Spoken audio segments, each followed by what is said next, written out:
बर्फ, रहम और मौजज़ाती गाय। एक सर्द पहाड़ी इलाके में हाजी साहब अपनी गायों को चराकर शाम ढलते ही घर की तरफ रवाना हो गए। आगे आगे चलने की वजह से वो ये ना देख सके कि एक कमजोर और हामिला गाय रास्ते में अचानक लड़खड़ाकर गिर गई। बेचारी गाय दर्द से तड़प रही थी, चलने की ताकत खत्म हो चुकी थी। सूरज डूब गया, रात फैल गई और बर्फबारी शुरू हो गई। सर्दी से उसका जिस्म कांप रहा था, मगर उसी अजियत के आलम में अल्लाह ने उसे 2 नन्हे बछड़े अता किए। उसी रात चरवाहा सलमान अपनी भेड़ें लेकर वापस आ रहा था। उसकी नज़र गाय और नौमौलूद बच्चों पर पड़ी तो दिल भर आया। सलमान ने अपनी सारी भेड़ों को एक तरफ हटाकर लकड़ियों और घास से एक आरजी झोंपड़ी बनाई और गाय को बच्चों समेत उसमें ले आया। वो पानी लेने करीबी चश्मे पर गया, मगर किस्मत का खेल देखिए, पानी के बर्तन में एक जहरीला जलथली वाला कीड़ा आ गया, जिसे गाय ने अनजाने में पी लिया। अगली सुबह जहर ने असर दिखाया और गाय का जिस्म आहिस्ता आहिस्ता बदलने लगा। उसकी खाल अजीब सी होने लगी।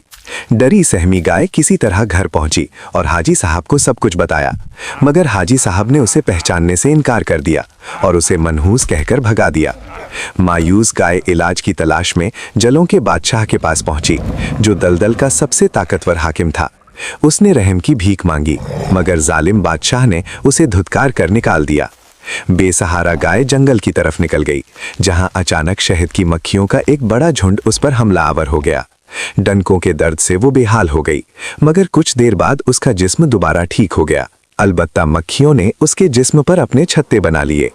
गाय जंगल से निकलकर एक गरीब गांव में पहुंची। लोग उसे देखकर हैरान रह गए, मगर उन्होंने उस पर रहम किया। गांव वालों ने मशवरा करके गाय को अपना लिया और उसके लिए अलग रहने का इंतजाम कर दिया। कुछ दिनों बाद गाय के जिस्म से खालिस शहद निकलने लगा। गांव वाले खुश हो गए।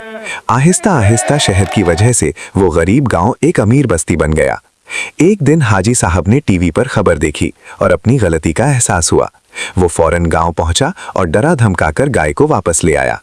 उसने जबरदस्ती शहद निकालने की कोशिश की। तब गाय ने सबकी तरफ देखा और बोली, फैसला तुम लोगों के हाथ में है। कमेंट में बताओ, मैं यहाँ शहद दूं या अपने प्यारे गांव वापस चली जाऊं।